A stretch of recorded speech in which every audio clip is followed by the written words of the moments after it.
So good morning guys. तो चलिए start करते हैं आज के यानी कि 24 फरवरी के इंपॉर्टेंट करंट अफेयर्स को। तो आज का पहला इंपॉर्टेंट प्रश्न है कि अभी हाल ही में किस राज्य ने मेरी रसोई योजना शुरू की है। तो सही उत्तर होगा पंजाब ने।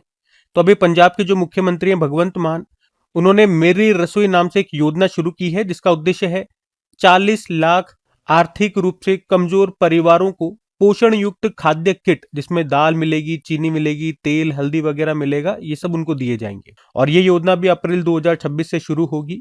और राज्य में जो पहले से कुपोषण को खत्म करने के लिए गेहूं वितरण योजना चल रही है, जिसमें प्रति व्यक्ति 5 किलो गेहूं दिए जाते हैं, ये उसके अलावा होगी, ये उसके अतिरिक्त होगी, जिसका उद्देश्य है आर्थिक रूप से कमजोर परिवारों विशेषकर बच्चों के लिए पोषण सुनिश्चित करना। तो योजना का नाम याद रखना, मेरी रसोई योजना। ये शुरू की है पंजाब ने। पहले मैं आपको कुछ योजनाएं रिवाइज कराऊंगा, उसके बाद पंजाब भी लेकर के चलता हूं। देखो, अभी शक्ति श्री कार्यक्रम को शुरू किया था उड़ीसा ने कॉलेज और विश्वविद्यालयों में छात्राओं की सुरक्षा सुनिश्चित करने के लिए। कृषि समृद्धि योजना को महाराष्ट्र ने शुरू किया।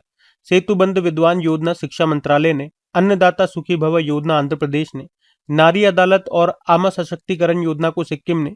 मुख्यमंत्री थायू मनवर योजना को तमिलनाडु ने। बौद्धिक दिव्यांग छात्रों के लिए दिशा अभियान शुरू किया महाराष्ट्र ने।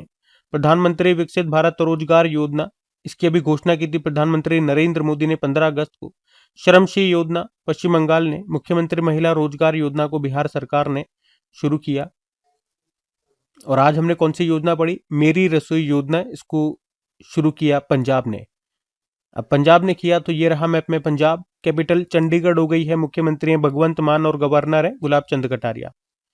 कुछ और प्रश्न देखे पंजाब से। तो पंजाब ने सीमा पार से मादक पदार्थों की तस्करी पर अंकुश लगाने के लिए बाज अख नामक एक ड्रोन रोधी प्रणाली तैनात की थी। और लोक मलिनी योजना यहां पर शुरू हुई। स्कूल ऑफ एमिनेंस प्रोजेक्ट यहां पर शुरू हुआ, कक्षा 9वीं से 12वीं तक के सरकारी स्कूलों के बच्चों के लिए। मुख्यमंत्री सेहत बीमा योजना शुरू हुई थी। 10 लाख रुपए का इंश्योरेंस दिया जाता है, याद रखना कितने का? 10 लाख रुपए का।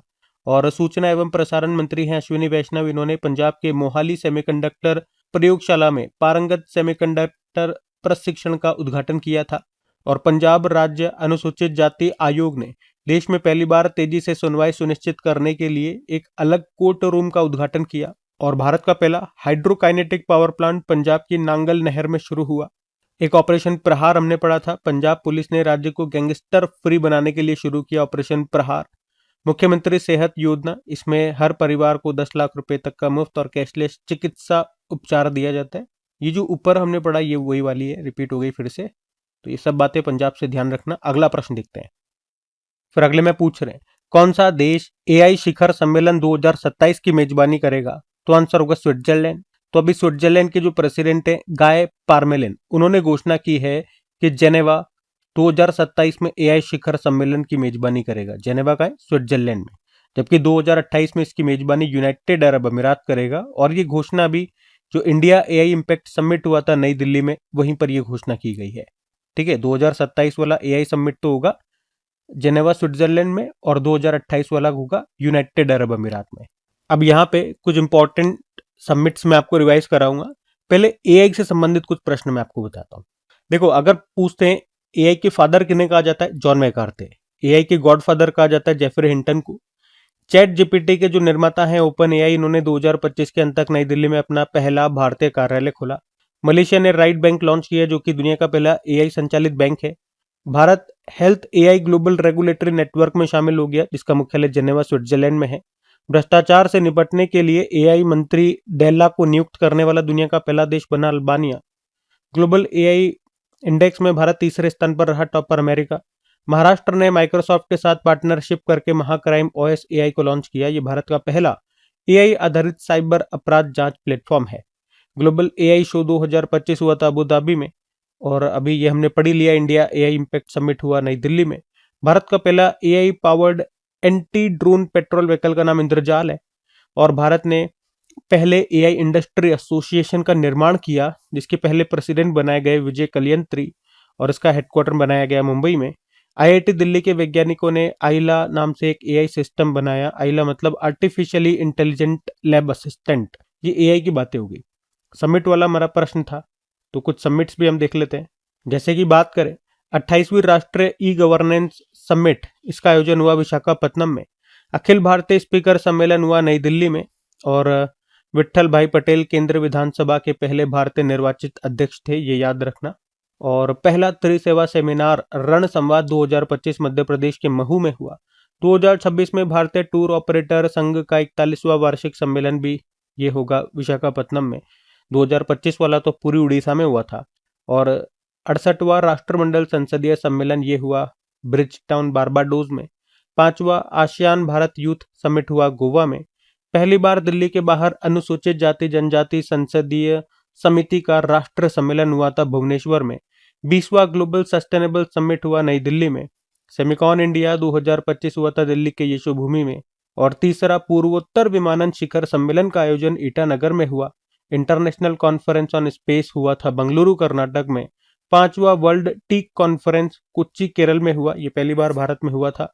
और 5वां राजभाषा सम्मेलन हुआ था गुजरात के गांधीनगर में।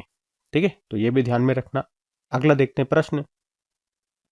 फिर अगले में पूछ रहे हैं, हाल ही में महाराष्ट्र के our lady of grace cathedral को 2025 में कौन सा सम्मान मिला? तो आंसर होगा यूनेस्को मेरिट अवार्ड। तो अभी महाराष्ट्र के पालघर जिले में स्थित 475 साल पुराना our lady of grace cathedral जो वसई में स्थित है, इसने 2025 का प्रतिष्ठित UNESCO Asia Pacific award for cultural heritage conservation जीता है। मतलब ये पूरे अवार्ड का नाम है। तो इसे ये पुरस्कार पारंपरिक चूना आधारित विधियों का उपयोग करके किए गए ऐतिहासिक जीर्णोद्धार के लिए दिया गया है।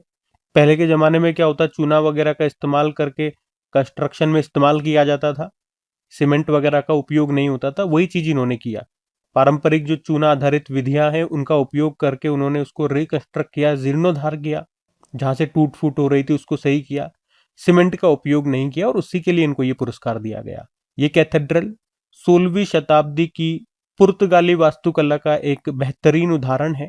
और अभी बैंकॉक में घोषित ये पुरस्कार 2025 UNESCO Asia Pacific award for cultural heritage conservation में उनको, तो बैंकॉक में घोषित ये पुरस्कार 2025 UNESCO Asia Pacific awards for cultural heritage conservation में अवार्ड ऑफ मेरिट है। इस पुरस्कार की बात करें तो ये शुरू हुआ था सन 2000 में, जिसका उद्देश्य है ऐतिहासिक स्थलों के संरक्षण में बेहतरीन काम को बढ़ावा देना और उन्हें भावी पीढ़ियों के लिए संरक्षित करना। अच्छा, यूनेस्को की बात करें मतलब होता है United Nation educational scientific and cultural organization. स्थापना होती है 1945 में। हेडक्वार्टर मिलेगा पेरिस फ्रांस में। और डायरेक्टर जनरल हैं खालिद अल नैनी, इजिप्ट से हैं, भी नए बने थे। और यूनेस्को में भारत के स्थायी प्रतिनिधि हैं विशाल बी शर्मा। कुछ और प्रश्न देखें यूनेस्को से, तो अभी यूनेस्को ने ग्लोबल जियो पार्क नेटवर्क की सूची में 11 देशों के 16 नए ग्लोबल जियो पार्क्स को शामिल किया था। और अब तक इस सूची में 50 देशों के 229 स्थलों को शामिल किया जा चुका है। उसके अलावा अभी 2025 यूनेस्को गिलर्मो कैनो विश्व प्रेस स्वतंत्रता पुरस्कार दिया गया था ला प्रेंस को। निकारागुआ का 100 साल पुराना अखबार है। किस देश ने यूनेस्को से अलग होने की घोषणा की थी? निकारागुआ और अमेरिका ने। और भारत ने पहली बार यूनेस्को सांस्कृतिक विरासत सत्र की मेजबानी की अभी नई दिल्ली के लाल किले में। वैसे इसका ये 20वां संस्करण था। संपूर्ण राष्ट्रीय व्यंजन के लिए यूनेस्को की मान्यता पाने वाला विश्व का पहला देश बना इटली। यूनेस्को ने अपने global network of learning cities की सूची में 46 देशों के 72 नए शहरों को शामिल किया। और वैसे आपको बता दूं, इस सूची में भारत के ऑलरेडी 3 शहर शामिल हैं, तेलंगाना का वारंगल और केरल का त्रिशूर और नीलांबुर।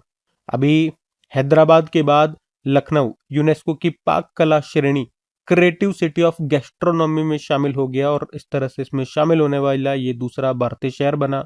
भारत के किस त्योहार को अभी यूनेस्को के अमूर्त सांस्कृतिक विरासत की सूची में शामिल किया गया? तो आंसर होगा दिवाली। अभी 16वां बन गया इस तरह का इसमें शामिल होने वाला। और भारत जो है ये वर्ष 2025 से 2029 के लिए किसकी एग्जीक्यूटिव बोर्ड में चुना गया? तो आंसर होगा यूनेस्को। ठीक है, तो यूनेस्को से ये सारे लेटेस्ट प्रश्न है, ध्यान में रखना। अगला प्रश्न देखते हैं। फिर अगले में पूछ रहे हैं, बाफ्ता पुरस्कार 2026 में सर्वश्रेष्ठ फिल्म का पुरस्कार किस फिल्म ने जीता? तो आंसर होगा वन बैटल आफ्टर अनदर। तो बाफ्ता मतलब ब्रिटिश एकेडमी फिल्म अवार्ड्स, और ये फिल्म और टेलीविजन में बेहतरीन काम के लिए दिया जाने वाला एक बहुत ही प्रतिष्ठित ब्रिटिश सम्मान है। इसे British academy of film and TV arts संस्था के द्वारा दिया जाता है। पहली बार 1949 में दिया गया था आयोजन, इसका लंदन में होता है हर साल। अभी 2026 में 79 नंबर का एडिशन है। 4 कैटेगरी याद रखना इंपॉर्टेंट है, जैसे कि बेस्ट फिल्म का अवार्ड मिला वन बेटर आफ्टर अनदर को। बेस्ट एक्टर रहे रॉबर्ट एरामायो आई स्वेयर मूवी के लिए। बेस्ट एक्ट्रेस का अवार्ड मिला जेसी बुकले को हेमनेट मूवी के लिए। और बेस्ट डायरेक्टर का अवार्ड मिला पॉल थॉमस एंडरसन, उनकी किस मूवी के लिए, वन बैटल आफ्टर अनदर के लिए। अच्छा, ये इंपॉर्टेंट हमारे लिए ज्यादा रहेगा क्योंकि ये एक भारतीय को अवार्ड मिला है। एक हमारी मणिपुरी फिल्म है बोंग, और इसने यहाँ पे सर्वश्रेष्ठ बाल एवं पारिवारिक फिल्म का पुरस्कार जीता है। तो हमारे एग्जाम के लिए ये वाला प्रश्न ज्यादा इंपॉर्टेंट रहेगा। बाकी और क्या क्या प्रश्न बन सकते हैं, मतलब जो 4 कैटेगरियां होती है, best film, best actor, best actress और बेस्ट डायरेक्टर, वो मैंने आपको बता ही दिया है। अच्छा, अगर हम बात करते हैं कि बाफ्ता अवार्ड पहली बार किस भारतीय को मिला था और कब, तो आंसर होगा रोहिणी हट्टंगड़ी को। 1982 में जो 36वां बाफ्ता अवार्ड है वो इनको दिया गया था। किस फिल्म के लिए, गांधी फिल्म आई थी उसके लिए। Best actress supporting role category में इनको ये अवार्ड मिला था, और बाफ्ता अवार्ड पाने वाली वो पहली भारतीय थी। ठीक है, तो लग गया, तो वो नाम भी ध्यान रख लो। अब बाफ्ता की बात हो रही है ना, तो एक काम करता हूं, मैं आपको ऑस्कर रिवाइज करवा देता हूँ जो लेटेस्ट है। अभी 2026 में तो हुए नहीं ना, तो 2025 वाले ऑस्कर आपको रिवाइज कराता हूँ। 97 नंबर का जो एडिशन था। बेस्ट फिल्म उसमें रही थी एनोरा।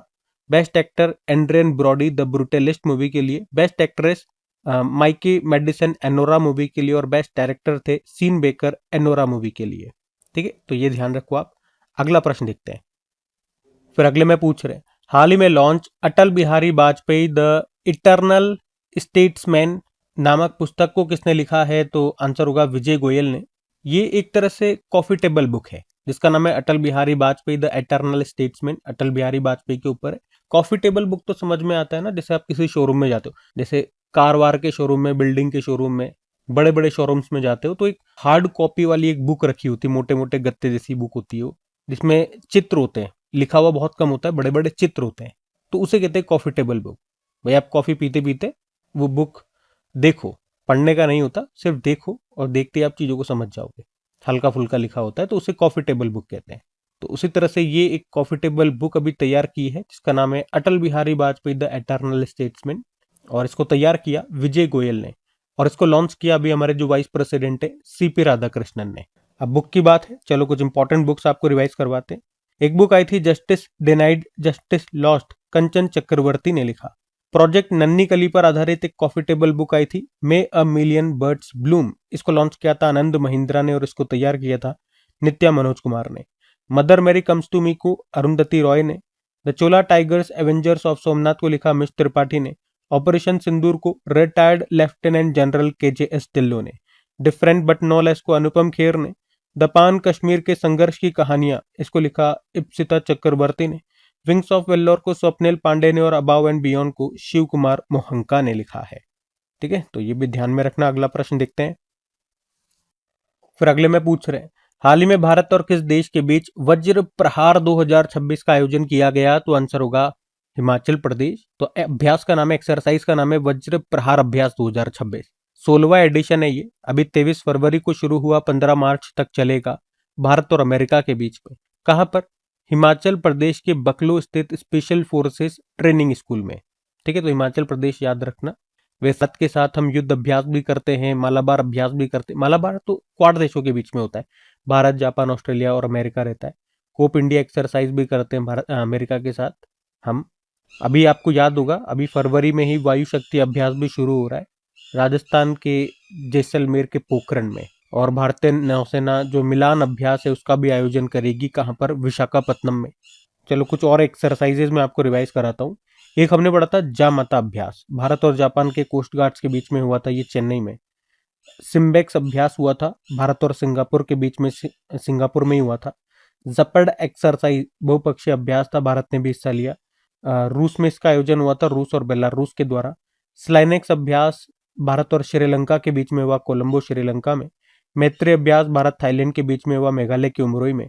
ब्राइट स्टार अभ्यास बहुपक्षीय अभ्यास है, इजिप्ट ने आयोजन किया था, इजिप्ट में ही। युद्ध अभ्यास भारत अमेरिका के बीच में हुआ था, अलास्का USA में। इंदिरा अभ्यास, इंदिरा ये भारत और रशिया के बीच में होता है, जो इसका आर्मी वाला संस्करण था वो होता है राजस्थान के बीकानेर में। एकता अभ्यास जो कि एक तरह का नेवल एक्सरसाइज है, भारत मालदीव के बीच में हुआ था हिंद महासागर में। डेजर्ट साइक्लोन अभ्यास भारत यूएई के बीच में हुआ था अबू धाबी यूएई में। और हरिमऊ शक्ति अभ्यास भारत मलेशिया के बीच में हुआ था ये राजस्थान के बीकानेर में। तो ये भी आप ध्यान रखना। अगला प्रश्न देखते हैं। फिर अगले में पूछ रहे हैं, राष्ट्र भवन में एडविन लुटियंस की प्रतिमा हटा करके किसकी प्रतिमा स्थापित की जाएगी? तो ये भी अच्छा प्रश्न है। आंसर होगा सी राजगोपालाचारी। तो प्रधानमंत्री नरेंद्र मोदी ने अभी घोषणा की है कि राष्ट्रपति भवन में एडविन लुटियंस की प्रतिमा को हटाकर उनकी जगह सी राजगोपालाचारी की प्रतिमा स्थापित की जाएगी। और ऐसा करने का उद्देश्य आपको पता है, औपनिवेशिक विरासत को हटाकर राष्ट्रीय गौरव को बढ़ाना। एडविन लुटियंस ये कौन थे? ब्रिटिश वास्तुकार थे। उन्होंने नई दिल्ली का डिजाइन तैयार किया था। कई फेमस बिल्डिंग, कई फेमस पार्क्स उन्होंने बनाए, राष्ट्रपति भवन, इंडिया गेट, ये सब उन्होंने निर्माण किया था। और उन्हीं की स्टेचू वहां पे लगी हुई है राष्ट्रपति भवन में। अब उसे हटाएंगे और उसकी जगह हम सी राजगोपालाचारी की स्टेचू लगाएंगे। ये कौन थे? भारत के पहले भारतीय गवर्नर जनरल थे। ठीक है, तो इतना सा आपको याद रखना है। कुछ और स्टेच्यूज जो हमारे न्यूज में रही, पहले मैं आपको वो रिवाइज करवाता हूँ। आपको याद है किस देश में हनुमान जी की स्टेच्यू ऑफ यूनियन स्थापित की गई थी? अमेरिका में टेक्सास में 90 फीट ऊंची है। असम में लचित बोरफुकन की 125 फुट ऊंची प्रतिमा स्थापित की गई थी, उसका नाम दिया था शौर्य की प्रतिमा। और लद्दाख में पैगोंग झील के किनारे भारतीय सेना ने 14,300 फीट की ऊंचाई पर छत्रपति शिवाजी महाराज की प्रतिमा का अनावरण किया था। और पोट्टी श्री रामुलु की 58 फीट ऊंची प्रतिमा ये स्थापित की जाएगी अमरावती में। महाराष्ट्र भूषण पुरस्कार रामवी सुतार, जिन्होंने कई फेमस प्रतिमाएं बनाई हैं, उनका भी निधन हो गया 100 वर्ष की उम्र में। और इन्हें पद्म भूषण कब मिला था? याद रखना, 2016 में। पद्मश्री 1999 में मिल चुका है। बाकी मुंबई के वानखेड़े स्टेडियम में जो शरद पवार क्रिकेट संग्रहालय है, वहीं पर मुंबई क्रिकेट एसोसिएशन ने सुनील गावस्कर की कांसे की प्रतिमा का अनावरण किया था। लियोनल मेसी जब अभी भारत आए थे तो 70 फुट उनकी एक लोहे की प्रतिमा स्थापित की गई थी कोलकाता में, कोलकाता के श्री भूमि स्पोर्टिंग क्लब के द्वारा। ठीक है, तो ये ध्यान में रखना आप। अगला प्रश्न देखते हैं। फिर अगले में पूछ रहे हैं, हाल ही में शशि थरूर को किस संस्था के द्वारा मानद डी लिट की उपाधि प्रदान की गई? तो आंसर होगा सेंट जेवियर्स विश्वविद्यालय कोलकाता। तो अभी लोकसभा सांसद शशि थरूर को सेंट जेवियर्स विश्वविद्यालय कोलकाता के द्वारा मानद डी लिट, जो कि एक मानद उपाधि, उससे सम्मानित किया गया। अच्छा, शशि थरूर से याद आएगा, परसों हमने एक बुक पढ़ी थी। कौन सी बुक? द सेज वो री imagine Hinduism, the life lesson and legacy of Shri Narayan गुरु। और इस बुक को लिखा किसने है? शशि थरूर ने। इसको लॉन्च किया था हमारे वाइस प्रेसिडेंट सीपी राधाकृष्णन ने। और मैंने आपको बताया था, शशि थरूर, इनको एक इंपॉर्टेंट अवार्ड मिल चुका है पहले भी। 2019 की बात है ये, साहित्य अकादमी अवार्ड इनको मिला था इनकी book an era of darkness के लिए। वैसे कई सारी इनकी फेमस बुक्स हैं, जिसमें 2-3 मैं आपको बताऊं तो वाई आई एम हिंदू हो गया, द ग्रेट इंडियन नॉवल हो गया, ये एन एरा ऑफ डार्कनेस मैंने आपको बता ही दिया। और लास्ट ईयर इनकी एक बुक आई थी, आवर लिविंग कॉन्स्टिट्यूशन, इसको लिखा है शशि थरूर ने ही। और अभी जो इनको अवार्ड मिला है वो ध्यान रखना, सेंट जेवियर्स विश्वविद्यालय कोलकाता ने डी लिट की उपाधि से इनको सम्मानित किया। अब इसी तरह से कुछ इंपॉर्टेंट अवार्ड्स में आपको और रिवाइज कराऊं तो आपको याद होगा, प्रधानमंत्री नरेंद्र मोदी को अभी की टू द सिटी पुरस्कार से सम्मानित किया था अर्जेंटीना ने। 2025 का पेन प्रिंटर पुरस्कार मिला सुडानी स्कॉटिश लेखिका है लीला अबुलेला। संयुक्त राष्ट्र मंडेला पुरस्कार 2025 ब्रेंडा रेनॉल्ड्स को मिला, कनाडा से हैं। और सुहानी सा बेस्ट मैजिक क्रिएटर 2025 पुरस्कार जीतने वाली पहली भारतीय बनी थी। 43वां लोकमान्य तिलक राष्ट्र पुरस्कार मिला नितिन गडकरी को। खाद्य एवं शांति के लिए एमएस स्वामीनाथन पुरस्कार के पहले प्राप्तकर्ता बने प्रोफेसर एडेमेला एडेनेले, नाइजीरिया से हैं। यूनाइटेड नेशन डेवलपमेंट प्रोग्राम का इक्वेटर प्राइज 2025 मिला बीबी फातिमा सेल्फ हेल्प ग्रुप को। ललित कला अकादमी पुरस्कार 2025 प्रेमचंद पुखरामबम को, और जो कि मणिपुर के मूर्तिकार हैं। ललिता दीनानाथ मंगेशकर पुरस्कार 2025 कुमार मंगलम बिरला को। 34वां सरस्वती सम्मान दिया गया था 2024 के लिए साधु भद्रेश दास को, जो कि संस्कृत विद्वान है, उनकी पुस्तक स्वामी नारायण सिद्धांत सुधा के लिए। तो ये इंपॉर्टेंट अवार्ड से ध्यान में रखना। अगला प्रश्न देखते हैं। फिर अगले में पूछ रहे हैं, हाल ही में 10वीं असम बटालियन मुख्यालय की आधारशिला कहां पर रखी गई? तो आंसर होगा कामरूप में। तो अभी जो हमारे गृह मंत्री अमित शाह, उन्होंने कामरूप में 10वीं असम पुलिस बटालियन के मुख्यालय की आधारशिला रखी है। और अमित शाह ने यह भी कहा कि असम अगले 5 सालों में पूर्वी और उत्तर पूर्वी भारत का औद्योगिक केंद्र बनने जा रहा है। और ये जो नया मुख्यालय बन रहा है यहाँ पे, ये 124 बीघा भूमि पर विकसित किया जाएगा। अब असम में बन रहा है, तो ये रहा मैप में असम। कैपिटल दिसपुर हो गई है। मुख्यमंत्री हेमंत बिस्वा शर्मा, गवर्नर है लक्ष्मण प्रसाद आचार्य। यहाँ का राजकीय पशु हो गया एक सिंग वाला गेंडा। राजकीय पक्षी है व्हाइट विंग वुड डक। वृक्ष है होलोंग। पुष्प है फॉक्सटेल ऑर्किड। फल है काजी नींबू। यहाँ का लोक नृत्य हो गया बिहू बगरुम्बा। और शास्त्रीय नृत्य है सत्रिया। यहाँ का फेस्टिवल हो गया बिहू त्योहार हो गया। वाचुवा उत्सव हो गया। बेखो उत्सव हो गया। असम का 7वां नेशनल पार्क बना था देहिंग पटकाई नेशनल पार्क। और बाकी और कौन कौन से नेशनल पार्क हैं, तो रायमोना नेशनल पार्क है, Kaziranga national park, Nameri national park, Manas national park, Dibru Saikhowa national park, Orang national park. Bharat का पहला तेल का कुआं ये कहां पर खोजा गया था? डिगबोई असम में।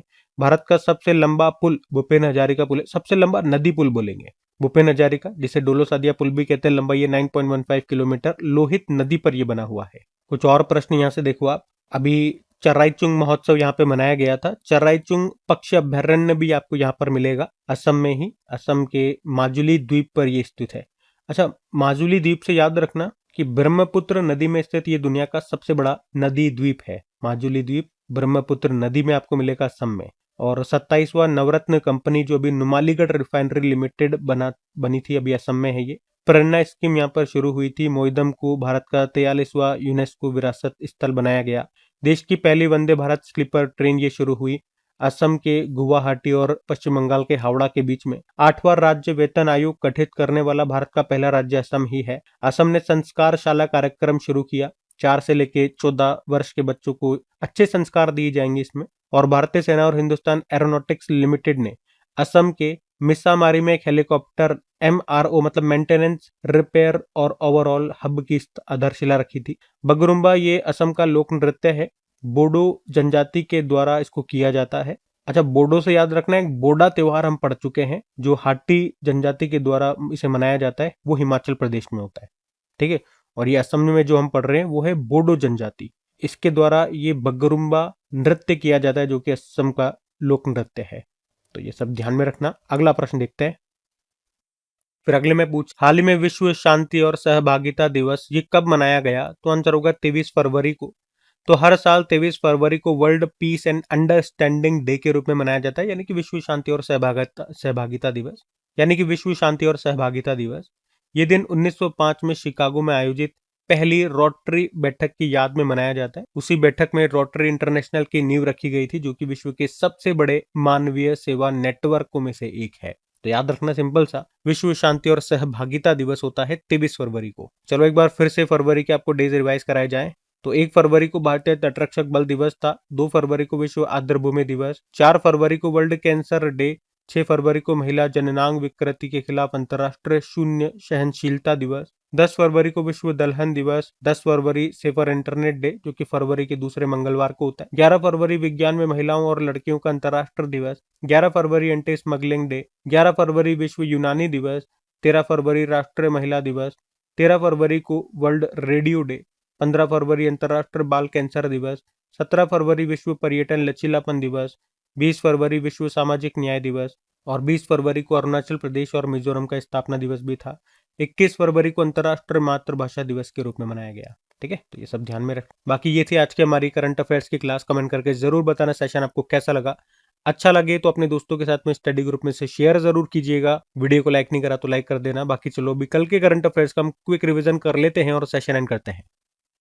तो कल पहला प्रश्न पूछा था अभी 2026 के विंटर ओलंपिक्स में मेडल टैली में कौन टॉपर रहा? तो आंसर होगा नॉर्वे। अंतर्राष्ट्रीय मातृभाषा दिवस मनाया गया 21 फरवरी को। भारतीय खाद्य निगम ने किस अंतर्राष्ट्रीय संगठन के साथ समझौता किया? World food programme. और सीईओ ऑफ द ईयर 2026 से सम्मानित किया गया सुबोध गुप्ता को। किसने लिबर विन चैंपियन कप 2026 को जीता? पंकज आडवाणी। डीआरडीओ ने गगनयान के किस घटक का भी सफल क्वालिफिकेशन परीक्षण किया? तो ड्रॉग पैराशूट। 6वीं राष्ट्रीय राफ्टिंग चैंपियनशिप 2026 कहां पर आयोजित की गई? Jammu Kashmir. Asia cup rising stars का खिताब जीता है भारत टीम ने। अंतर्राष्ट्रीय ओलंपिक समिति ने मिलान कॉर्टेना 2026 शीतकालीन खेलों के लिए किस देश से प्रतिबंध हटा दिया? रूस और बेलारूस। और आखिरी प्रश्न था राष्ट्रीय अनुसूचित जनजाति आयोग ने अपना 23वां स्थापना दिवस अभी मनाया 19 फरवरी 2026 को। बाकी चलो कल का भी होमवर्क प्रश्न देखते हैं और सेशन एंड करते हैं। तो कल आपसे पूछा था अभी पहले खेलो इंडिया ट्राइबल गेम्स 2026 का शुभंकर मैस्कोट क्या रहा? तो आंसर होगा मोरवीर। आप सभी ने प्रश्न का बिल्कुल सही उत्तर दिया। अब यह आज का आपका होमवर्क प्रश्न।